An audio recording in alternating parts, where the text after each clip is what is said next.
Bom, caros amigos do arquivo, Silvio Santos está fora do ar. Muita gente fala que ele está se aposentando, que vai se aposentar, que acabou. Agora é a Patrícia Bravanel que comanda o programa dele, enfim. Mas o Silvio Santos continua ainda no ar, continua sendo falado, e graças a uma série chamada O Rei da TV, que tem despertado emoções, tanto boas quanto ruins. Mas para falar sobre essa série, que já está na sua segunda temporada, quem não viu, antes de tudo, veja esse vídeo, mas se você quer ter suas opiniões, assista a série, vale a pena você assistir, e aí você vai ver se você gostou ou não, mas eu aconselho todo mundo a assistir, principalmente quem gosta de TV. Para comentar comigo essa série, está aqui a minha amiga, a Larissa Martins, Coisas da TV, a Oi, oi. menina, essa menina incrível que eu gosto muito, que fala muito bem, tá lá com o Fábio. E Larissa, queria te agradecer por ter aceito o convite mais uma vez, Que a segunda vez isso? que você está aqui. E obrigado por estar aqui falando de uma coisa que você gosta pouco, que é a televisão, né? Não, que isso, eu que agradeço, adoro participar. Sim, falando de um assunto que eu quase não fiquei, eu fiquei obcecada pelo assunto Silvio Santos para gravar o vídeo do Rei da TV. Tipo, coitado de quem convive comigo. Você sabia que o Silvio Santos fez tal? Então, Cuidado, vão denunciar a Larissa aí, né? Daqui a pouco, gente, prenda a menina aí que tá sim, falando do Silvio Santos. Continue aqui. Depois que você vê essa série, é difícil você sair do tema Silvio Santos. sim, Se você você não fica muito. viu, não nos julguem, porque é difícil. Eu acabei de ver a segunda temporada. Tem o vídeo aqui na descrição do vídeo. Tem o link para o vídeo do canal da Larissa com o Fábio, Coisas da TV, para vocês assistirem o vídeo dela falando com o Fábio sobre a série, sobre o Silvio Santos, enfim, sobre o Gugu, o Faustão, todos os personagens que aparecem na série do Star Plus. Larissa, antes de tudo, fala um pouco do Coisas da TV, fala um pouco do seu trabalho, que está crescendo, está muito bacana, estou muito contente de ver o quanto vocês estão crescendo. Bom, a gente fala começou falando sobre novela, basicamente, né? A gente ainda fala muito sobre novela. E também sobre TV no geral, né? E aí, desde tudo, né? De documentário a série de streaming que tá saindo, brasileiro, sempre conteúdo brasileiro, né? E aí a gente tem abordado todos esses temas aí, às vezes fazendo review, às vezes fazendo enfim, falando um pouco sobre curiosidades e tal. O vídeo sobre o Rei da TV, a gente fez uma parceria com o Star Plus, mas também a gente tentou trazer o máximo possível sobre história da TV e tal. Tenho gostado muito também de abordar, às vezes, esses temas, né, da gente relembrar coisas, relembrar grandes momentos da TV, ou relembrar novelas que às vezes não tiveram tanta audiência, fracasso de audiência e tal, fazer esse trabalho de resgate que também acho super legal. Então a gente está sempre lá, comentando o que está no ar ou o que já esteve no ar. E é um trabalho que a gente gosta muito de fazer, a gente tem conseguido se dedicar mais agora, então tá bem legal. Não, muito bacana. O vídeo que está aqui, se você não é inscrito, por favor, se inscreva, assista o Sim, vídeo se inscreva no e canal. acompanhe o trabalho da Larissa e do Fábio, que está muito bacana, do meu xará, que trabalha com a Larissa. Sim.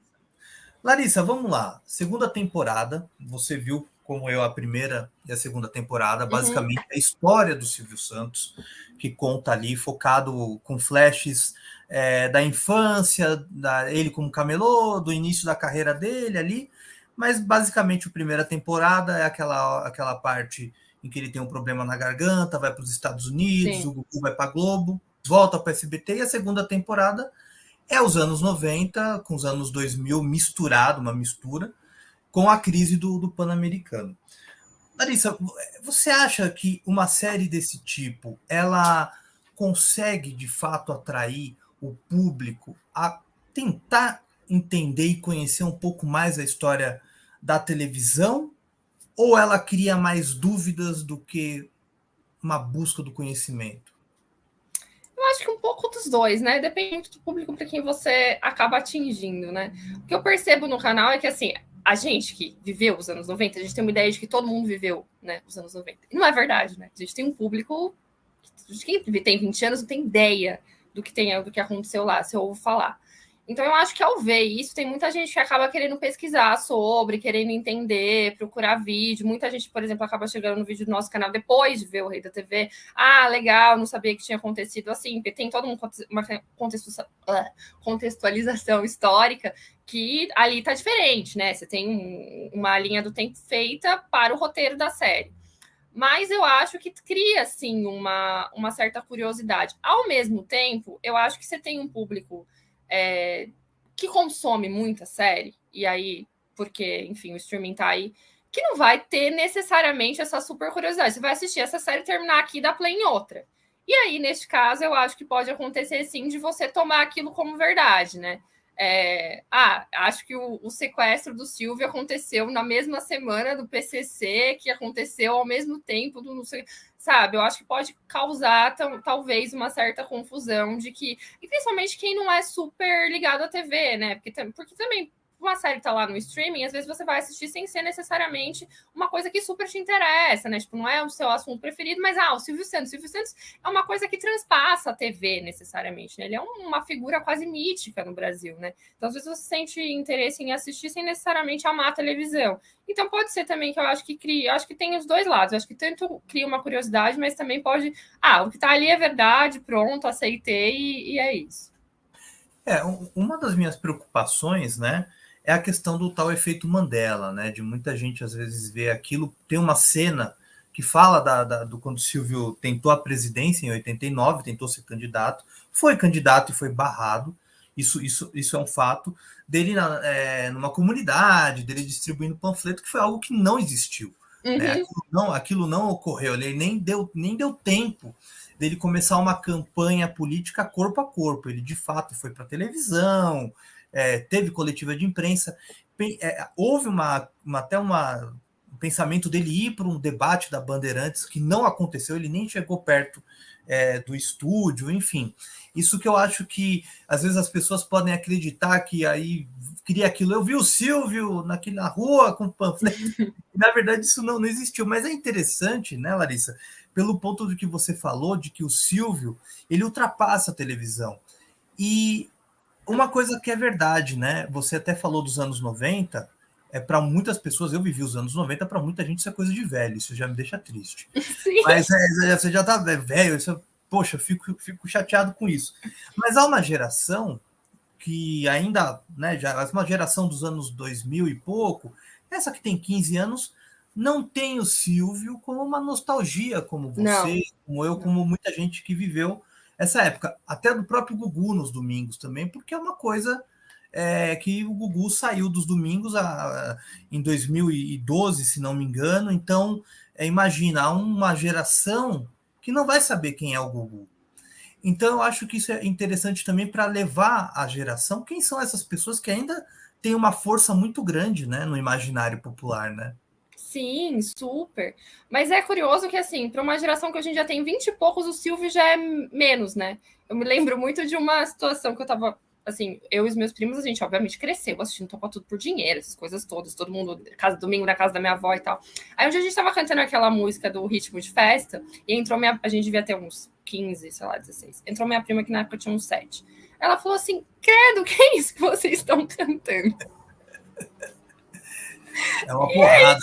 E aí a gente ficou olhando um pro outro, assim, tipo, como assim? A gente está frente a frente com uma pessoa que não tem ideia do que seja o ritmo de festa. Sim, porque ela não viveu aquilo, ela é criança e, tipo, quando ela era criança, criancinha, tipo, já não tinha isso, né? Então é isso, né? Você tem, de fato, uma geração que não tem, que houve um lá, lá, lá, lá, que ali na série deixa a gente com sentimentos de nostalgia, com um monte de coisa, mas que não tem essa vivência, né? Você não tem essa memória afetiva com o Gugu, com o Faustão, com o próprio Faustão, porque o Faustão, eu acho que na nossa época ele ainda era visto como uma coisa legal, né? A gente tem uma memória afetiva com o Faustão do bom programa, da Olimpíadas do Faustão e tal. De uns tempos para cá, nesses últimos anos da Globo, era muito aquela coisa, isso aí é uma coisa que meu pai assiste, isso é uma coisa, sabe, um programa que não é bom, quem aguenta o Faustão é chatíssimo. E ele virou um meme também, né? E a gente pode dizer Sim. que tudo que era do Faustão virou meme, ele namorando Selena Gomez, Gomes, ele sim, churrasqueira, as coisas, aquele errou, né? Então é um errou. grande meme, né? Sim, ele é um recorte, né? As pessoas não viveram isso. Então, eu acho que esse resgate é muito interessante, no sentido de você entender, né? Que a gente, talvez as pessoas mais novas, que a gente consiga entender por que a gente tem um apego tão grande, né? Essa TV fazia muito parte da nossa vida. Eu acho que ainda por cima, a gente vem de uma época que não tinha streaming. Então, assim, a nossa companhia de tarde era você ligar no programa do Gugu. Tipo, o programa do Gugu era a minha companhia de domingo. Não tinha isso da gente, ai, nossa, domingo vou ligar a Netflix. Não existe isso. Então, era uma coisa muito próxima da família de todo mundo. A impressão que a gente tinha é que essas pessoas faziam parte do nosso cotidiano, né? Então eu acho que a série faz um bom trabalho, tanto para quem tem essa memória afetiva, porque eu acho que ela pega muito em alguns gatilhos emocionais ali, de umas coisas de uma música, né, principalmente o final, que tem uma coisa muito emocional, mas também ela consegue fazer bem esse trabalho de resgate, no sentido de que você consegue, apesar de obviamente ter questões ali de data, tanana, você consegue entender o contexto, né? Eu acho que o contexto é bem colocado ali do que estava acontecendo naquela época, dos anos 90 ali. Porque até enfatizando o que a Larissa disse, hoje em dia você tem tudo. Você tem um entretenimento na palma da mão, né? Você pega um negócio desse aqui e você tem tudo nele. Tudo. Então, naquela época, você pode até me questionar, assim, questionar a gente. Pô, e a TV a cabo? Ninguém. Não era uma coisa para classe média até, era uma coisa para classe alta. O videocassete, sim. Da metade, a partir do plano real, as pessoas conseguiam comprar a prazo o seu videocassete, mas para Uhum. alugar uma fita de vídeo não era barato, era Não, caro. era Você só caro. conseguia pegar uma fita às vezes. Uma por vez. Lançamento, você queria ver um filme que lançou, era 24 horas a devolução, porque tinham Sim, outras pessoas. As locadoras não tinham. Gente, as locadoras não tinham grana para comprar 5 cópias de fita. Então, eu acho que é interessante falar isso, porque não havia esse. O entretenimento mesmo era os programas de auditório nos finais de semana e no domingo que viravam a praça pública do brasileiro, sim. que se divertia ali, né? Uma coisa de almoço de família e todo mundo, as memórias de infância que eu tenho, é a minha família inteira ligada com o programa do Gugu. Depois chegava na casa da minha outra avó, todo mundo ligando no programa do Faustão. Tipo, meus tios todos sentados ali assistindo, rindo de vídeo cacetada, as crianças em volta vendo Tom Cavalcante fazendo a imitação da semana. Então, assim, essa era a nossa, né? Brincar de Gugu da minha casa. As nossas brincadeiras de criança era meio isso. Aí, vamos imitar, vamos brincar de Gugu na minha casa, vamos brincar de banheira do Gugu, vamos brincar de acertar o bicho, E sabe? a Tipo, gente aquele... via com muita inocência, né, Larissa? Mesmo essas Muito, provas eróticas, vamos dizer assim, a gente via com sim, muita inocência, né? sim, porque a gente, né, imagina, com 7, 8 anos de idade que eu tinha na época, sei lá, a banheira do Gugu, eu brincava de banheira do Gugu com as minhas amigas, tipo, de pegar sabonete no tanque. Mas a gente não tinha nem ideia do que estava acontecendo ali, que era uma coisa erotizada. Hoje em dia, também eu acho interessante isso, quando você vê a série, porque você, hoje em dia, adulta, eu tenho noção de tudo aquilo que estava acontecendo, né? Assistindo, não, né? Assistindo, eu era uma pessoa que estava ligando a TV e eu gostava de ver aquele programa e pronto, assim. E muita gente ficou irritada com a série, né? A gente Sim. está falando aqui porque eu acho que a série ela traz essa nostalgia, mas muita gente se irritou. Pelo fato de colocarem um Silvio Santos que não era o Silvio Santos Chapa Branca. Isso é uma Não. coisa que tem que ser dita aqui. Não é uma série Chapa Chapa Branca. branca. Você, alguma hora, te incomodou? Porque eu não sei qual foi o ator que falou numa das coletivas, não sei se foi o Xaxá ou um outro, de que a gente não conhece o Cenoura Bravanel. Isso é uma verdade, a gente não Sim, conhece o a gente Cenoura conhece o Silvio Bravanel. Santos. A gente não sabe como é o Cenoura Bravanel na casa dele. A gente sabe, o Silvio Santos, mesmo quando dá uma entrevista, ele é o Silvio Silvio Santos. Santos. Uhum. Rindo, tal. Chegou a te incomodar alguma coisa dessa questão de colocarem o Silvio Santos um pouco diferente do que a gente está acostumado na série ou não? Eu acho que não, porque assim, isso no meu caso, né? Porque eu tinha lido o livro, a biografia do Silvio Santos para fazer um vídeo. E aí ali você começa a ver certas nuances do caráter de Silvio Santos que não necessariamente condizem com o Silvio Santos que você vê na TV, que é esse cara super popular, que é esse cara que está preocupado com o povo. Curioso até que nessa segunda temporada, a primeira coisa que aparece é um trecho de Terra em Trânsito do Glauber Rocha, né? Eu fui rever o filme, fazia 80 anos que eu tinha visto. E tem, né, esse personagem do Paulo Gracindo, que ele é um magnata da TV, e ele tem essa ideia de que ele é um cara de esquerda, que ele é um cara que está preocupado com o povo, depois ele vai lá e faz uma aliança com a extrema-direita do filme e tal. E eu acho que o Silvio é um pouco isso.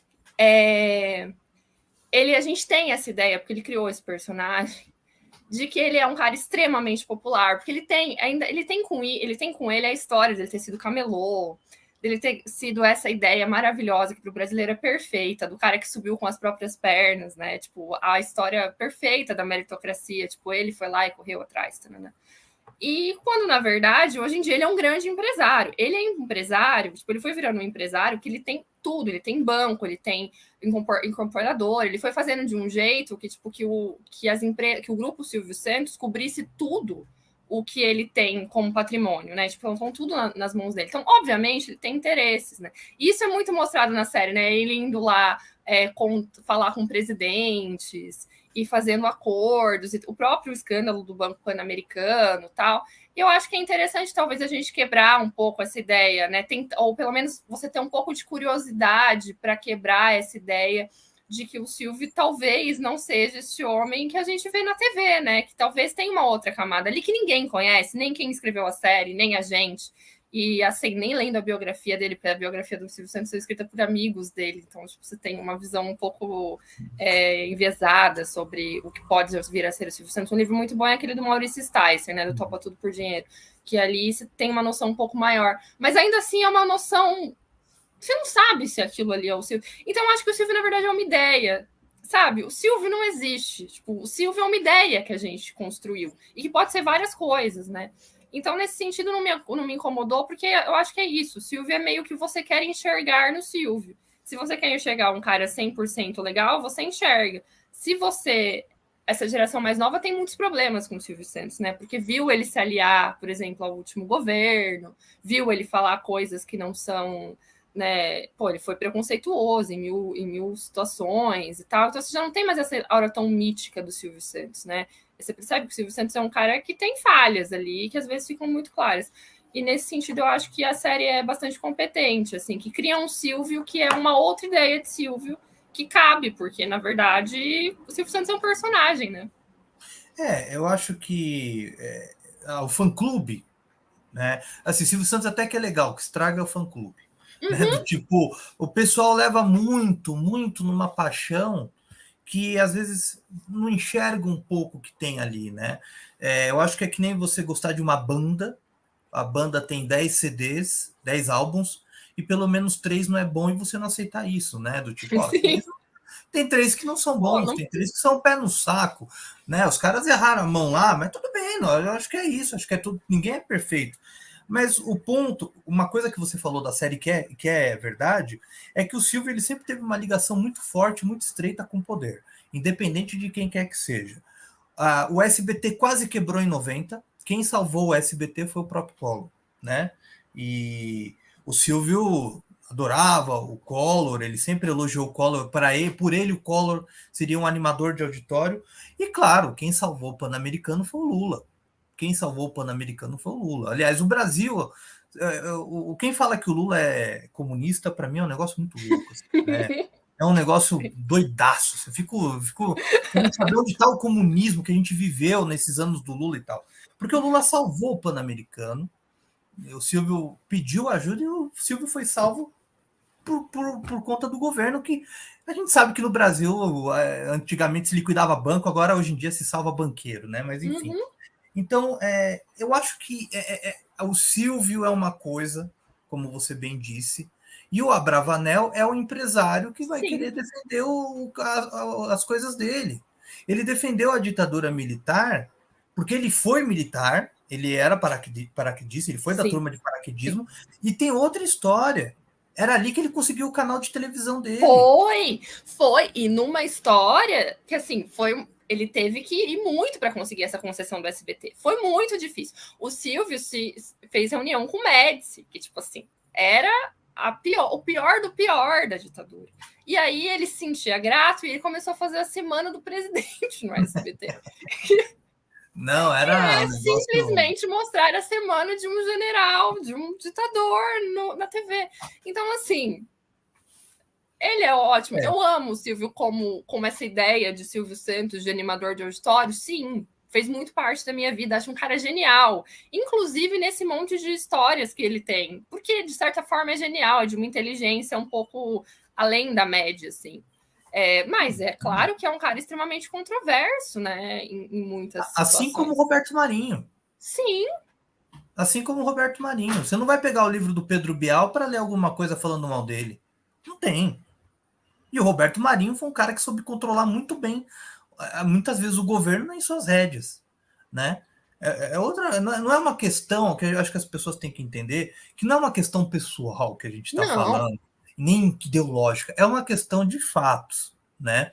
É uma questão dos fatos, porque essa semana do presidente é um troço bizarro, que ficou até o Fernando Henrique, se não me engano. Era um troço bizarro. E não se falava de escândalo, tá, galera? Não era um negócio assim que a semana teve corrupção, tá, orçamento. Não, era tipo as coisas boas, é tipo um diário de bordo assim, do presidente. Tipo que as blogueiras fazem, vlog do meu dia, tipo isso. Era o vlog, não, era muito louco, né? E o Silvio, claro, agora a gente está com Lula. Ele apoiou o Bolsonaro abertamente, o SBT, a gente via no SBT isso é fato. E agora o barco mudou, né? E eu não duvido que o Silvio vai estar do lado, que o SBT, o governo já está injetando dinheiro no programa do Ratinho, o Ratinho já está falando bem do governo, dos 100 dias do governo, é só vocês procurarem. A vida é isso, gente. A gente entende um pouco dessa questão de que é governo, dos interesses do empresário, mas é muito louco, porque existe aquela figura do Silvio e a figura do Senhor Abravanel que a gente não conhece. Uhum. Sim, e que é um empresário competentíssimo no sentido de ter criado mil coisas e ter incorporado muitas empresas, as suas próprias empresas, para que as suas próprias empresas façam serviço para as suas outras empresas. E assim, é um império. O Silvio não é mais aquele garoto humilde que começou como camelô. O Silvio é um cara bilionário. Então, assim, né, há de fato essa diferença, né, essa diferenciação entre as imagens do que a gente vê na TV e do que de fato é o grande homem por trás do império chamado Grupo Silvio Santos. E eu acho que é um pouco que irrita as pessoas isso, porque é uma licença poética. Eles criaram esse personagem para a série, mostrando um lado pessoal que eu não faço ideia, que a Larissa não faz ideia, que milhões de pessoas não fazem ideia, e que irrita um pouco os fãs, né? Irrita, assim, os fãs, né? Não tem jeito, os fãs vão ficar, assim, bem irritados, mas eu acho que essa é a questão. É você olhar, às vezes nem levar a sério a série. Porque a série, às vezes, ela não precisa ser levada a sério por muitas coisas que eles colocaram lá que você não tem que levar a sério mesmo. É um jeito, às vezes, até para você descontrair mesmo e entender um pouco como era o mecanismo da televisão, né? Eu acho que é quase, em algumas partes, é quase uma fábula, assim, né? Uma coisa muito lúdica até. Eu acho interessante que a série se use dessa linguagem e tudo mais. Eu acho que ali não. Essa é a questão, né? É ficção, não é para você tomar como um documento histórico. Eu acho que a série também é, inclusive, bastante competente no sentido de que ninguém imita o Silvio Santos. O Rubem Chachá é um Silvio Santos que ele criou, mas, por exemplo, ele não tem impostação de voz, ele tem trejeitos, né? Mas ele não é o Ceará imitando o Silvio Santos, sabe? Ele é um outro Silvio Santos que eu acho que nesse sentido você até consegue entender que de fato ali é um outro personagem. E do mesmo modo o Gugu, ou o Faustão, né? Quando você vê o Gugu, que eu acho muito bem feito pelo Paulo Nigro, assim, eu tava vendo os vídeos do Gugu recentes, você vê alguns trejeitos do Gugu no Paulo Nigro, mas aquele não é o Gugu, né? E eu acho interessante que na série também você seja lembrado disso o tempo inteiro, porque, tipo, não é uma... Ele não tenta imitar, tipo, de fato não é uma pessoa que quer ser igual, sei lá, 100% igual em algumas biografias aí de filmes que a gente vê, né? Que é aquela coisa da pessoa tenta impersonar a outra, né? Tipo, fazer de fato a imitação ali. Não, são versões. Aí eu acho que a série inteira é isso. São licenças poéticas e versões para você contar a história de um determinado período do Brasil. E é uma série falando sobre televisão, então quer dizer, ainda é melhor que eles se usem da fantasia, de uma certa linguagem, porque a TV é isso, a TV é uma criação imensa de ilusões, né? O Silvio Santos é uma ilusão, nossa. O Gugu era uma ilusão nossa, tipo, né? Tem gente que até hoje não acredita que o Gugu esteve envolvido na história do PCC, porque não, com certeza ele não sabia. Porque a gente está tão acostumado a ver aquelas personagens que eles são ilusões nossas, eles são o que a gente criou deles. E é interessante que a série, eu acho que a série faz muito bem isso também, assim. Eu acho que é preciso assistir, mas com um certo distanciamento, né? É a história que eles quiseram contar e a visão, uma visão, né, sei lá, ficcional sobre algo que de fato aconteceu. O que acho que as pessoas que às vezes não gostaram, tem pessoas que talvez não gostaram porque não Sim, agradou o ritmo da série, e ok. Isso é uma questão pessoal, isso é uma questão de gosto.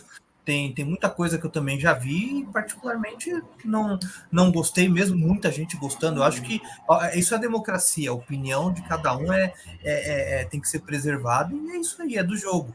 Mas isso que você falou é verdade, porque eles são personagens que eles estão fazendo ali. O Gugu, o que, assim, numa série, se você puxar a série e fazer do jeito que foi na vida, não tem emoção. Não sei se não. você já viu Todos os Homens do Presidente, que é o livro sobre o Watergate, tal, que sobre o escândalo Nixon, tal. Uhum. O filme tem momentos de ação, momentos de suspense, tem momentos que parece um thriller, né? Quem estou Sim. sendo seguido. Isso não está no livro. Mas se não tivesse, se seguir passo a passo o que aconteceu na vida real, é um saco. Fica um saco, entendeu? Então, assim, tem que ter um pouco de emoção para que prenda o telespectador. Eu vi que tem muita coisa ali de quando o Gugu foi para a Globo que realmente não condiz tanto com a realidade. Mas se ele não fizesse uma suposta rivalidade entre os dois, né, que tem ali do pupilo com o mestre, não ia ter graça, porque a gente ia saber, o Gugu, olha, Silvio, eu tô indo embora, o Silvio na realidade falou, Gugu, não tenho como te dar mais, vai pra Globo, toda a sorte do mundo, e depois ele percebeu que ele falou, meu, fiz uma cagada, tô deixando o cara que vai ser meu substituto natural indo pra rival, né? E aí ele puxa o Gugu de volta. Que, aliás, uma das cenas incríveis é do telefone, né? Sim, na Dele. própria Globo. Não, conta um pouco, Larissa. Vou deixar você contar. Conta que essa cena é sensacional. O Silvio Santos precisa, né, trazer o Gugu de volta. Tem uma cena muito boa em que ele está ali na Globo, ele pega o telefone e é ali que ele vai ligar. Falou, ó, você vai voltar para o SBT, e é isso. Tipo, na frente de Roberto. Eu não lembro se era Roberto Marinho que estava na frente, tipo, era o Boni, enfim, tinha o Rossi, enfim, uma dessas figuras ali na Globo. Enfim, é uma coisa extremamente Silvio Santos. É algo extremamente Silvio Santos. É uma cena perfeita. E a cena é muito bem feita, né? Tipo, toda aquela tensão envolvida na hora que ele pega o telefone e tudo mais, e o telefonema e a coisa toda. Então, assim, eu acho que criar esse tipo de expectativa e esse tipo de, né, enfim, de cena é muito interessante também. Porque, na verdade, por mais que não tenha acontecido exatamente deste modo, a ideia é essa, né? É uma coisa tão grandiosa que aquela é a ideia que você quer passar, né? Tipo, olha o que ele fez. E de fato não é também de todo desconectado com a história do Silvio Santos, né? Que tem a história, a Márcia contou esses dias no Que História é essa, Porchat, uma história entre Globo e SBT brigando com ela, assim, que é incrível, né? Incrível, assim, absurda, mas incrível no sentido de que ela foi para Globo sem saber, queriam assinar com ela, e aí ela não tinha contrato direito com a SBT, enfim. Uma dada hora ela vai parar no hospital e o Silvio busca ela no hospital, ela vai de soro para renegociar o contrato dela com o Silvio Santos na sala do Silvio, tipo, segurando um soro e conversando com o Silvio Santos para resolver contrato, porque o Silvio Santos sabia que naquele momento a Márcia ir para a Globo seria uma enorme perda para o SBT. Então, assim, é uma coisa possível, né? é uma coisa que está dentro do universo do Silvio Santos. E essa negociação, de fato, aconteceu, né? Então, quer dizer, ali é uma outra licença poética, eu acho muito bom. Mas acho que é interessante mesmo, né? Porque, olha, tem até uma coisa que eu vou falar aqui que eu vi da série, que talvez as pessoas não tenham noção, aquelas que hoje têm 22 anos, 23 anos, elas não têm noção que se passa do sequestro do Silvio. A Larissa pode Sim, confirmar. Aquilo foi muito grandioso. Aquilo muito. ali foi um negócio que a série não consegue passar o tão grandioso que aquilo foi. Então, a figura do Silvio nesse ponto, porque eu lembro, e tá, eu tenho gravado aqui, eu gravei, sei lá, tem 6 horas do sequestro do Silvio aí. O país parou. Foi uma das maiores audiências da Globo. O Sim, tempo, se não me engano, o tempo que a Globo ficou no ar com o Silvio Santos, ou é igual ou é superior ao 11 de setembro, que foi dias depois. Né? Foi final de agosto, né? Então, assim, é um negócio que foi surreal aquilo ali. Então, a imagem do Silvio como comunicador, essa, por mais erros que ele cometeu, e ele cometeu erros com frases machistas, com frases homofóbicas, racistas também, intocável. É intocável. Só uma série que o cara não tá no ar, o Silvio não tá no ar. Eu duvido que ele vai fazer um programa de aposentadoria. Eu ficaria muito surpreso se ele fizer isso, que ele sim. odeia essas coisas. Ele odeia despedida, né? Não, ele odeia essas coisas. Odeia. Então, assim, eu fico muito. É muito forte essa figura dele, né? É uma coisa assim, forte. Falando de outras figuras, que aí é o Faustão e o Gugu, que eu achei sensacional a briga, eu queria que você falasse agora, Larissa, da sua percepção, principalmente você como mulher, como telespectadora. Quando a gente via aquilo, a gente era criança, pré-adolescente e tal. Beleza, a gente não tinha muita percepção. Quando você vê a série relatando banheira do Gugu, sushi erótico, enfim, né, aquelas questões da Gretchen e tudo mais, a gente vai chegar até lá. Como é que você vê hoje essa questão das mulheres, como era usado as mulheres nessa competição dominical que a gente viveu? Como é que foi o seu sentimento que você via uma coisa com outro olhar e agora você vê diferente? Como é que é esse impacto para você? É muito estranho, assim, porque é curioso, porque tem toda uma diferença de como você vê as coisas hoje em dia e como que eu via, né? Quando eu era, imagina, eu era criança, então não tinha. A gente dançava o tchan na festa da escolinha, sabe? Assim, era uma coisa completamente naturalizada, né? E acho que também uma coisa cultural na época ali, ninguém tinha tanta problematização sobre o. Claro, todo mundo sabia que ali havia né, uma coisa ali em cima das mulheres e tudo mais, né? Outra coisa que eu não sabia descobrir em pesquisa, várias críticas, né? Em Folha, em Estadão, na época, sobre certos quadros e sobre certos closes e tudo mais. As mulheres eram completamente colocadas como objeto, né? E objeto de audiência. Então era uma arma que eles tinham, e é muito curioso pensar que era uma arma muito importante, porque eu acho que também pelo fato de que a gente estava num mundo em que não tinha tanto acesso à internet ou coisas assim. Hoje em dia, sei lá, para você ver um vídeo de uma mulher pelada ou qualquer coisa do tipo, você vai na internet, você digita no Google e pronto. E antes não, né? Então tinha toda uma coisa em cima, ainda por cima, né? Tipo, uma coisa de ser meio proibido, mas aí ali de tarde tinha né? No meio de uma gincana, tinha um close muito específico e tal. Mas é absurdo você ver. Assim, eu fiquei muito desconfortável em alguns momentos, principalmente quando a gente foi pesquisar o sushi erótico do Faustão. Porque o sushi erótico do Faustão criou também, tem um efeito Mandela do sushi erótico do Faustão. Porque tem gente que acha que é um quadro, que foi um quadro do Domingão, e que isso aconteceu todas as semanas, e que foi uma. Não é, foi um dia que o Faustão foi, tipo, fez um link ao vivo com o Márcio Garcia para mostrar um sushi erótico, tipo, que era uma coisa que de fato existia lá em algum lugar em São Paulo, e aparecem simplesmente duas mulheres nuas com pedaços de sushi no seu corpo às 4h30 da tarde, assim. e closes absurdos. E é muito absurdo você ver como era normalizado o modo como esses homens falavam das mulheres. Assim, sabe? Tipo, as piadas. Tava lá Márcio Garcia e Oscar Magrini, tipo, fazendo todo tipo de piada machista na frente da mulher, que tava lá como um pedaço de carne, sabe? Hoje em dia, isso seria, por mais que as pessoas falem que ainda tem muita baixaria na TV, hoje em dia uma coisa dessas não passa. Hoje em dia, uma coisa dessas não passa. Tipo, não existe. Alguém vai falar, isso daí vai ser super mal visto. Mas naquela época era muito normalizado. Embora o sushi erótico tenha sido criticado. Porque parece que aquilo ali passou um pouco dos limites até dos anos 90. Mas é muito desconfortável assistir, assim, algumas coisas, algumas situações que você fala, pô, os caras simplesmente usavam mulheres para ganhar audiências, né?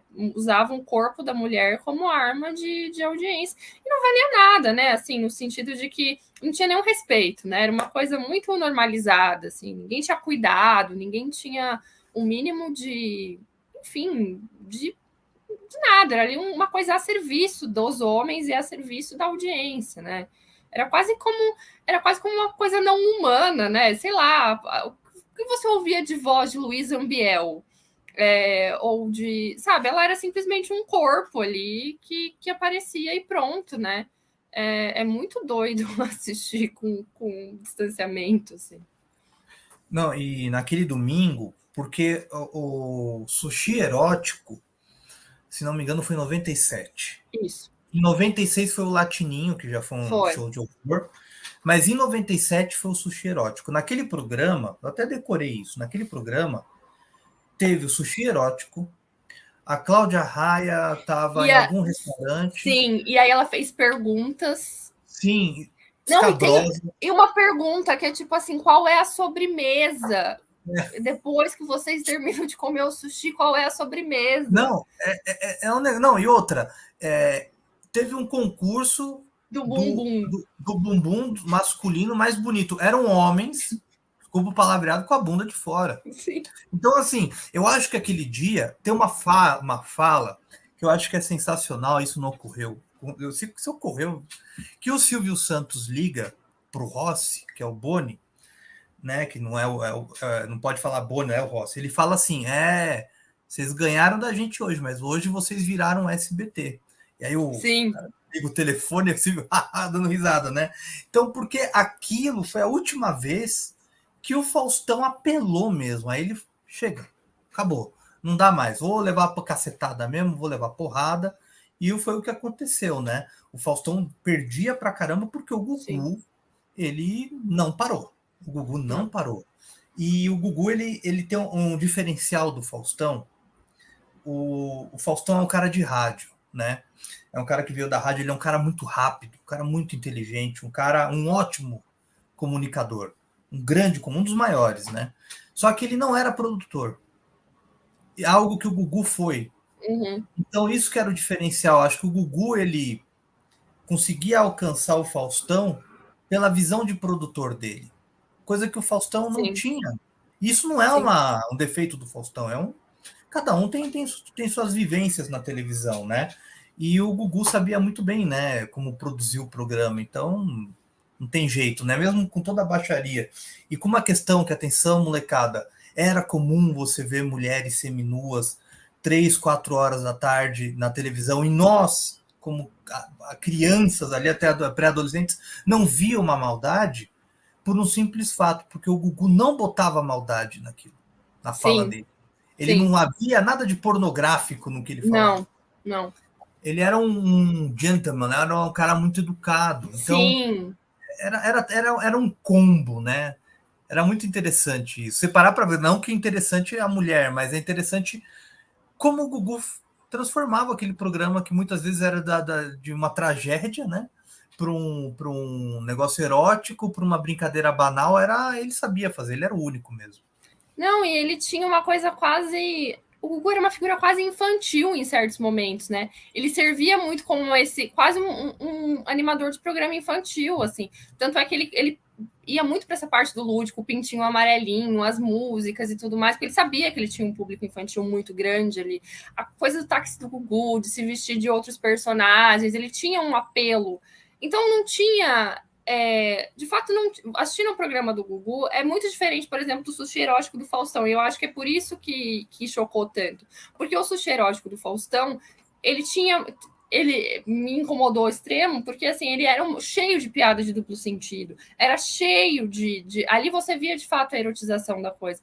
Durante a banheira do Gugu, o Gugu nunca falava, nossa, fazia uma piada, tipo, sei lá, sobre a biquíni da Luísa Ambiel. Era alguma coisa ali do sabonete, do não sei o quê. Tá perdendo. Era uma coisa extremamente lúdica mesmo, né? Tipo, dentro daquele.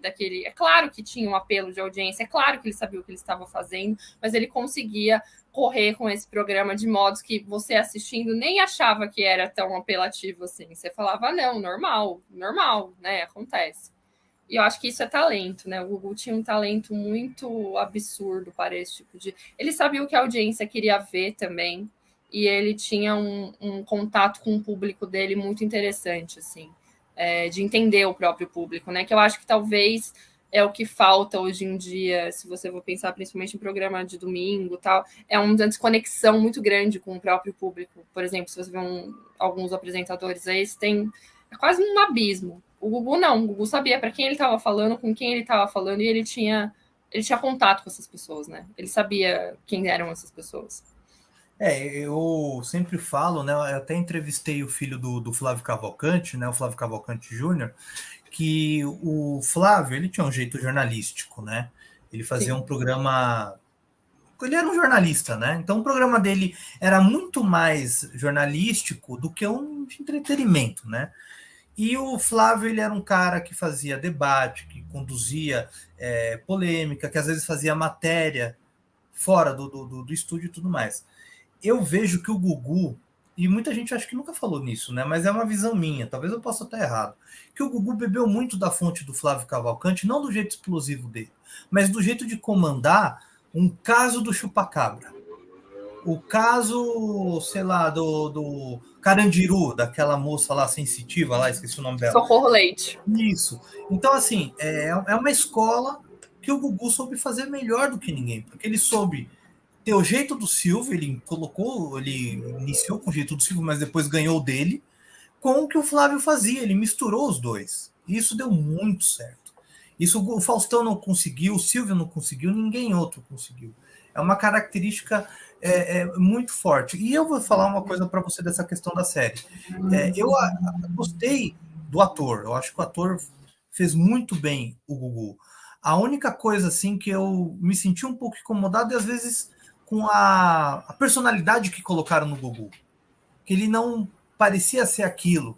E o Gugu não está aqui hoje para se defender. Acho que a única crítica Sim. que eu tenho na série, é a única crítica que eu tenho na série. Questão de data, e olha que eu trabalho com isso, eu entendo perfeitamente porque você tem que misturar, não tem como você Sim, fazer eu uma também coisa. acho. Mas eu vou ser sincero, isso me incomodou um pouco, essa questão de uma personalidade que eu acho que o Gugu não era. Acho que o Gugu ele não era desse jeito, como é colocado na série. E o Gugu, na verdade, ele é um grande incógnita, né, para todos nós também. O Gugu é um Gugu que a gente criou, né? Porque o Gugu ele era muito discreto, né? Assim, quanto à vida pessoal e quanto ao que era de fato o Gugu. O Gugu a gente sabia quem ele era ali no palco do Domingo Legal. Afora disso, até com os filhos e tudo mais, toda essa história de família de Gugu, a gente não sabia muito, a gente ficou sabendo muito do que aconteceu depois da morte dele, de toda essa, né, esse espetáculo que se criou em cima de herança e não sei o que, mas a gente sabia muito pouco. O que eu tava vendo, esses dias eu vi um vídeo de quando ele fala da gravidez da Xuxa, né? Ele faz o furo da gravidez da Xuxa no programa e tal. E é curioso ver como que o Gugu faz esse personagem bem do personagem do bom moço mesmo, né? Ele é a voz do telespectador que ficaria chocado com certas coisas. Tipo, uma dada hora ele vai falar da gravidez da Xuxa e ele fala assim, as pessoas falam, mas como que ela tá grávida se ela ainda não casou? Tipo, como que pode ser que vocês acham que a notícia que eu vou dar é gravidez? Porque pode a pessoa ficar grávida sem casar? E aí ele vai perguntando isso para a plateia. Tem uma menina que fala que sim, que tudo bem. Ele, nossa, tipo, ele é... Ou no caso da Gretchen, que ele faz, que é isso? Tipo, ele é essa voz, né? Essa voz da pessoa que fica chocada. Porque ele sabe que ele tem um telespectador que ficaria chocado com certas coisas, e ele traz essa voz do menino inocente, do menino. Então, assim, a imagem que a gente tem do Gugu é essa, né? Então a gente não sabe o que era o Gugu, né? Então é complicado mesmo, acho que sim, nesse sentido de que é apenas uma imagem do Gugu que muita gente pode tomar como se fosse o Gugu de verdade, e o Gugu, de fato, a gente não sabe quem é, né? A gente não tem esse contraponto e nem tem ele para falar, para mandar, não, eu nunca fiz isso, ou se defender, ou, enfim, contar a história sobre a sua versão, sobre a sua ótica, né? É por isso que muita gente ficou brava com a série, né? Mas eu acho que nessa segunda temporada teve mais menções positivas do que negativas, né? Eu acho que as pessoas elas gostaram muito dessa questão da TV dos anos 90, de uma briga que de fato existiu, e eu acho que a gente até conversou antes, né, Larissa? Que se tivesse um investimento e um olhar em cima dessa guerra de domingo, era uma série. Uma Dava uma série série. inteira. Dava uma série inteira isso daí. Tem Então, pelo muita amor de Deus. coisa. Não, tem muita. É muito além do que o Van Damme. Que é o Sim! Van Damme, que aquilo aquilo, pelo amor de Deus, né? Aquilo ali não dá para explicar para vocês aqui, mas é um negócio que tá no YouTube, mas é um negócio surreal aquilo ali acontecer, sei lá, 6 horas da tarde na televisão brasileira com uma estrela de Hollywood, né? Então, assim, poxa vida, né? Como era a situação daqueles tempos, né? E aqui agora não tem mais, e até por um bom lado. E até por um bom lado, porque eu acho que tudo tem um limite, tudo tem uma questão de que você vai apresentar numa televisão. Muita gente fala que a televisão pública que educa, a privada não. Mas se a privada, a televisão privada, os canais que estão aí no ar tem mais audiência, por que não pode se ter um olhar com dignidade para o telespectador também, né? Sim. Então, não há mais espaço para isso. Porque também, vamos ser sinceros, né, Larissa? A baixaria está na internet também agora, né? Sim. Pô, né? A baixaria está na internet, né? Sensacionalismo vende, gente. Essa é a questão. Portal Choquei é o Gugu, é o programa do Gugu fazendo a cobertura do Mamonas Assassinas, entendeu? O clickbait que a gente clica, não sei o que depois você chega lá e não era aquilo, é o programa do Gugu falando que vai fazer uma revelação bombástica e depois ser uma revelaçãozinha, sabe? As pessoas falando da volta do Linha Direta, sei lá, tem podcast True Crime toda semana. Entende? Esse negócio, tipo, um grande espetáculo sobre a vida cotidiana é uma constante. Não é uma coisa que não é o meio, são as pessoas. Então, assim, é claro, ainda bem, de certa forma, eu acho que sim, a TV dos anos 90 passou de certos limites que não deveriam ser passados, assim. Eu acho que tem coisas ali que são um pouco absurdas, assim, tipo, falta de. Existe uma certa ética agora na TV, né? Eu acho que justamente por causa disso, assim. Você passou de certos limites, você explorou tragédias de modos absurdos. Mas é isso mesmo, mudou, porque não existe uma regulamentação. Porque agora na TV a gente tem uma regulamentação, mas na internet a gente não tem ainda. Então, aí isso vaza para lá, né? Sim, não, e é que o próprio Ratinho falou, né? Ele fazia um mundo cão dele, né? Um show de horrores, um circo de horrores que ele fazia na TV. Hoje ele não faz mais porque tá tudo na internet. Porque tá tudo lá, os vídeos, todo mundo tem um celular, todo mundo filma o que quiser, registra os fatos do cotidiano que muitas emissoras não falariam. Tá lá para todo mundo ver, né? A gente viu até uma coisa que não dá para entender como é que alguém vaza, independente de uma artista ou não, fotos de uma pessoa que faleceu, enfim. São coisas que a gente não consegue entender, né? E tem um fato também que a gente vê hoje como as coisas mudam, né? Do Big Brother, né? Eu não acompanho o Big Brother, mas eu vi o caso daqueles 2 participantes que mexeram com aquela menina, sediaram, né? Uhum. Aquela moça que veio do México, né? Do México. Eles foram defenestrados, né? Fim, acabou. Sim. Então eu acho que esse é um ponto interessante, porque o Big Brother, por mais que eu não assista, ele é um programa que mostra como as pessoas se comportam às vezes aqui na rua. E a gente não Sim. sabe. Porque tá ali, isso ainda existe. dentro da sociedade, né? Não é porque o domingo mudou que as pessoas deixaram de ter certas atitudes, né? Que hoje a gente consegue enxergar aquilo como um assédio, a gente consegue enxergar aquilo como um abuso e tomar providências para que aquilo não aconteça. Né? Então, eu acho que essa é a evolução. Sempre vai existir, infelizmente. Mas a gente enxergar o que é e o que não é. Sim. Eu acho que ter uma noção, né, do que é certo e o que é errado, de que certos limites você não ultrapassa. Ali nos anos 90, a gente tinha uns limites muito, sabe, muito complicados ali, limites que você ultrapassava às vezes e voltava, igual uma entrevista com um falso PCC não pode existir, sabe? E ali é curioso também ver isso, né? Porque na época já pegou mal. Você vê que tipo, as coisas foram evoluindo de tal modo que o Google perdeu credibilidade, muita credibilidade com o público por ter feito isso, né? Então, assim, não aconteceu exatamente como na série, que levou, né, um esporro do Silvio. Ele voltou logo, ele ficou uma semana, 2 semanas longe, mas porque a moral do Gugu estava baixíssima. Tipo, ninguém queria ver, o público esperava que ele fosse punido. Mas, assim, quer dizer, você já foi vendo uma certa evolução, porque eu imagino que talvez se isso tivesse passado lá no começo dos anos 90, as pessoas teriam levado com um pouco menos de né, teriam ficado menos chocadas, talvez, ou punido menos, achado menos absurdo, enfim. Interessante a gente ver essa evolução, né, das coisas.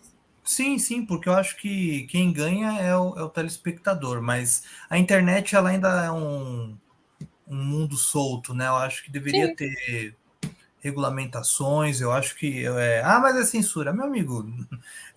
Você vê pessoas fazendo apologias a ataques, não é nem questão de censura, é cadeia, fim, né? Fim, acabou, não tem conversa. É cadeia, é crime. Você fazer Sim. apologia a crime é cadeia, não é censura, né? Não é censura. Então, assim, as pessoas elas banalizaram a palavra censura também. Né? Elas banalizaram. Se as pessoas estudassem, soubessem o que foi a censura, aí elas iam pensar um pouquinho antes de falar o que é a censura. Antes da gente finalizar, eu queria que você destacasse, para quem não está vendo, né? Desculpa, para quem tá vendo, né? Tem que estar vendo nosso vídeo. Quem não viu a série, queria que você destacasse, colocasse alguns pontos, tanto da primeira, da segunda temporada, o que você achar que é marcante e que é para aquelas pessoas que ainda não viu ou que estão vendo para ficarem de olho. Eu acho que a primeira temporada, ela tem algumas questões da família ali do Silvio, da vida privada do Silvio Santos, que talvez sejam interessantes, mas como curiosidade, assim, igual, a primeira esposa do Silvio Santos, que de fato aquela história aconteceu daquele jeito mesmo, assim, de onde ele veio. Eu acho que tem uma contextualização interessante sobre esse Silvio que a gente não conhece. É claro que não é 100% o Silvio Santos, mas isso, né, com as devidas licenças poéticas, eu acho interessante ali. Outra coisa é que a gente tem o imaginário de um Silvio SBT, né? E é interessante ver na primeira temporada o Silvio sem SBT, não existe SBT, ele teve na Globo já, ele foi parte integrante importante da Globo. Eu acho que a primeira temporada, eu acho que ela é um pouco menos entretenimento em algumas situações, mas ela tem um contexto histórico interessante, assim. A segunda temporada, eu acho que aquele episódio, o primeiro episódio da Guerra de Audiência é muito bom, acho que é o episódio 6, em que realmente tem ali o Silvio Santos no Switch, coisa que jamais deve ter acontecido, mas em que eles começam a entender o Ibope como o Ibope em tempo real, eles têm acesso a essa ferramenta, e aí quando você tem acesso a essa ferramenta, as coisas vão mudando de um jeito, tipo, em tempo real. Eu acho isso muito interessante. Mas eu gosto também do começo ali das filhas do Silvio Santos, dessa ideia da Daniela Beruti enquanto estudante de cinema. Eu gosto desse contraponto. Eu acho muito bem feito. Que assim, eu sei que ela estudou cinema e tal, e eu acho que as coisas não aconteceram daquele jeito, de jeito nenhum. Tipo, isso não me interessa.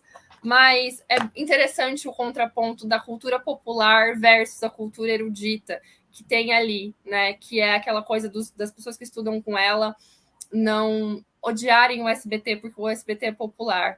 E eu acho isso muito interessante no sentido de que a TV é parte parte integrante da construção do país. Não importa, não adianta você tentar falar que você é brasileiro e achar que nada do que você fez tem influência de um Silvio Santos, de um Hugo, que você é completamente alheio a isso. Não existe. Você vive no Brasil e o Brasil é formado pela televisão.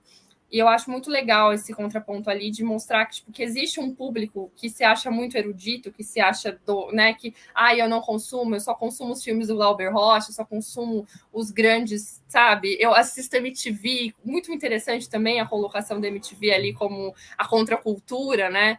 E que de fato foi, mas assim, entender que aquilo também é televisão, eu achei bem interessante, assim, para a gente pensar que é importante que a gente valorize a cultura popular brasileira, porque a TV é a cultura popular brasileira, e essa série faz isso muito bem.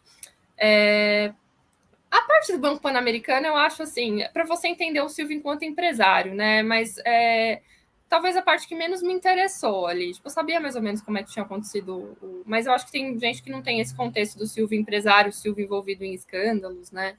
E tudo mais. Tem partes muito curiosinhas, muito engraçadinhas, né? Bandaludo, chamarem de Bandaludo. De fato, o Gugu foi empresário do Dominó, né? Então, isso foi uma parte muito grande dos anos 90. Mas eu acho. E o sequestro? Mas o sequestro, eu acho que é o que você falou. O sequestro é interessante para você entender o que aconteceu. Mas o sequestro em si, ele foi maior do que aquilo ali. O sequestro foi uma coisa que eu acho que só se você... A série faz até muito bem mas ele é uma coisa tão importante dentro de para quem viveu aquilo ali, é uma coisa tão absurda. Você pensar, porque o Silvio Santos é uma figura tão mítica, que dá a impressão que ninguém nunca vai pegar esse cara, que ele nem faz parte do mundo real, sabe? Que essa família é quase intocável. E aí, de repente, a Patrícia Bravanel é feita de refém. E aí, sabe, o Silvio Santos é feito de refém dentro da própria casa dele. Então, assim, é uma coisa muito, muito enorme, né? Muito incrível. E, enfim, tudo que gera. Mas essa, para mim, eu acho que o grande legal, assim, como memória afetiva e como história da TV, é a guerra de audiência ali, esse episódio 6 e 7, porque eu acho que, apesar do contexto histórico estar bagunçado para a narrativa funcionar, ele mostra muito bem o que é a TV brasileira, assim, o que foi a TV brasileira, é um contexto muito bem feito. Tipo, claro que tem algumas coisas que não foram naquela ordem e tudo mais, mas assim, se você vai pesquisar, a essência tá ali, né? Que é essas duas emissoras brigando todo domingo para ver quem que ia sair vitorioso e usando todas as armas possíveis e imagináveis, desde a Globo soltar uma lei lá falando, uma cláusula de contrato falando que quem foi no Domingo Legal não pode ir no Faustão por 3 semanas, até, enfim, eles passarem, tipo, no dia que teve o concurso sei lá, da Loura do Tchan, o Gugu tá mostrando melhores momentos do El Tchan no programa dele, assim, coisas que, tipo, eles vão vendo o que está acontecendo em tempo real para mudar a programação, tentar descobrir o que a Globo ia trazer de furo, para tentar trazer, então aquilo era muito os anos 90, assim, eu acho que foi muito bem contextualizado nesse sentido, assim, você vê a essência dos anos 90 ali, e nisso a série foi muito bem. Eu achei interessante, concordo com tudo que você falou. Tem duas coisas que eu vou falar um pouquinho, só para resumir, para não ficar tão chato aqui. Você falou tão bem, eu não falar mais nada. Mas tem um ponto que é uma verdade, que eles colocam na série dessa questão da Daniela, estudante de cinema e tal. Há um preconceito muito grande com quem gosta de televisão, com Sim. quem estuda televisão. Larissa já deve ter ouvido alguma coisa desse tipo, eu já ouvi, já teve outros colegas que eu ouvi também. Eu acho que as pessoas elas não entendem que a televisão é um veículo de comunicação em massa. É o veículo de comunicação que todo mundo tem acesso. Do mais pobre ao mais rico. Todo mundo tem, não tem jeito. É uma coisa que atinge todo mundo. Então, eu acho que é tão pedante de algumas pessoas isso, porque eu posso estar aqui falando de televisão com a Larissa, mas eu também tenho meu MUBI. Eu também Sim. posso ver filmes do MUBI. Eu posso... Vamos ver Jean-Luc Godard? Vamos ver. Wim Wenders? Bora. Vamos ver. Vamos ver cinema iraniano? Vamos ver. Mas eu acho que é tão ridículo isso, porque isso acaba tirando de outras pessoas que gostam de televisão, que entendem a televisão, e que às vezes não querem falar porque, sei lá, deve ter alguma vergonha, devem achar que Sim. são... Eu acho que é ridículo isso. Eu acho que é ridículo. A gente é aquela coisa do tipo, camarada, é aquela coisa assim, o camarada que escuta, sei lá, uma música popular, por que ele não pode ouvir jazz? Né? Por que ele não pode ouvir? Por que ele não pode ouvir Miles Davis, Chet Baker, por exemplo? Então, assim, eu acho que a série coloca nisso muito, muito bem, como a filha abraça o SBT depois, né? E as filhas abraçam o SBT, que é uma realidade, elas estão no SBT até hoje, né? E uma coisa também, um ponto que eu queria falar, dos roteiristas da série, e puxar uma sardinha para o meu trabalho, o trabalho de todos os nossos amigos aqui. Se não fosse os canais no YouTube, hein? Se não fosse os vídeos, hein, galera? Se não fosse os pirateiros, né? Que falando pirata, se não fosse essa galera, viu? Vocês estavam na roça, porque o SBT não ia liberar nada para vocês. Então, assim, essa é a importância também de uma pesquisa, a importância de quando a Larissa ela faz um vídeo, eu tive que ler o livro, eu tive que ver o vídeo, ela é pesquisa. Então, é importante a preservação da memória. Eu sempre Sim. vou puxar a sardinha por esse lado, pelo meu trabalho dos meus outros amigos, porque sem pesquisa você não faz nada. Então, eu via isso daí, eu falava assim, né? Pegaram do YouTube. Tem coisa do meu canal também. Mas é legal pra caramba isso, porque você vê que é o fruto do seu trabalho, Larissa, do nosso trabalho, do pessoal do Brasil que deu certo e de tantos outros canais que falam sobre a televisão, explicam para aquele público que não viu e que não é obrigado a saber. Não é obrigado a saber. Não. E tá aí, tendo essa consciência, porque ao mesmo tempo você pode ver o Rei da TV. Eu falo como o Silvio Santos fala, eu vi, a Larissa viu, minha esposa viu, né? As pessoas viram, é muito bom. Vai ter coisas que você pode ficar um pouco de cara virado assim, mas a única vez que eu vejo uma Rede Globo ali, uma SBT sendo retratado, uma Manchete, uma Bandeirantes, então eu acho que é válido. Eu acho que o que você falou é legal, esses pontos, mas principalmente essa coisa que me incomoda um pouco, esse preconceito com quem fala de televisão, entendeu? Como se não soubesse de outras coisas. A gente sabe sim, mas a que televisão tá dentro da gente, né? Sim, é parte integrante da nossa cultura, é parte integrante da nossa vivência enquanto brasileiro. E assim, preservar a TV é preservar a memória do país. Essa é a parte que talvez falte muito entender. Quando você faz uma série dessa, você está preservando a história, você não está preservando o Gugu versus o Faustão, você está preservando um contexto histórico, um contexto histórico-cultural que impactou a vida de todo mundo, porque não tem como, a TV impacta a vida, a TV impacta o modo como as pessoas veem o mundo, a TV impacta hábitos e ali, por que sei lá, por que o El Chan foi tão grande, por que a gente teve toda essa... Porque teve a TV também para mostrar, para colocar aquilo, sabe, o que a gente ouve, o que a gente veste, as conversas que a gente tem, tudo isso perspassaram ali a TV, o modo como, sabe... Enfim, a banda Ludo do coisa que apareceu ali, sabe? O fato da gente se vestir igual eles, de ter uma calça, né? Tudo isso passa pela TV. Então, preservar a memória da TV é preservar a história do país. Então, é muito legal que exista o Rei da TV, porque é pra gente lembrar do que a gente é enquanto Brasil, sabe? Que tem coisa ruim, óbvio, mas tem coisa que é muito legal. É muito legal você sentar com alguém e conversar sobre o Gugu, e conversar sobre o Faustão, e ter essas histórias. E por mais que seja controverso algumas coisas, como tudo é controverso na vida, mas assim, é muito bom que a gente tenha esse resgate, sabe? E é o que você falou, esses canais que fazem esse trabalho é muito importante, porque não tem material, gente, não tem material, isso não está escrito num livro. Você não pega, você não vai simplesmente lá na biblioteca e vai lá, Guerra da Audiência dos anos 90, aí você vai lá e acha top por top. Não, é um trabalho de resgate mesmo, é um trabalho de ter que pesquisar, de ter que ir num livro, no livro você vai, você procura se tem um vídeo, e aí você tenta entender o contexto, e aí você vai e volta, enfim, é isso. E se não tivessem essas pessoas que colocaram isso no YouTube, a gente ia perder, sabe? Como é que a gente ia fazer? Como é que a gente ia contar essas histórias? Como é que a gente ia entender certas partes da nossa história enquanto Brasil, enquanto TV e tal? Como é que a gente ia fazer? Sabe? Então é muito importante. Se não tivesse o canal da Larissa ou coisas da TV, como é que a gente ia entender muita coisa que está na televisão, que às vezes a gente não consegue ver e consegue entender por um canal desse e de tantos outros colegas? Então, somos necessários, né, Algo, pela primeira vez na vida eu posso falar, sou necessário, né? Tipo, estou valendo alguma coisa, né? Mas olha, Larissa, te agradecer pelo seu tempo. A gente se conheceu já faz uns 2 anos que eu conheci o seu trabalho, acho que é por aí. E admiro pra caramba a forma que você fala de televisão.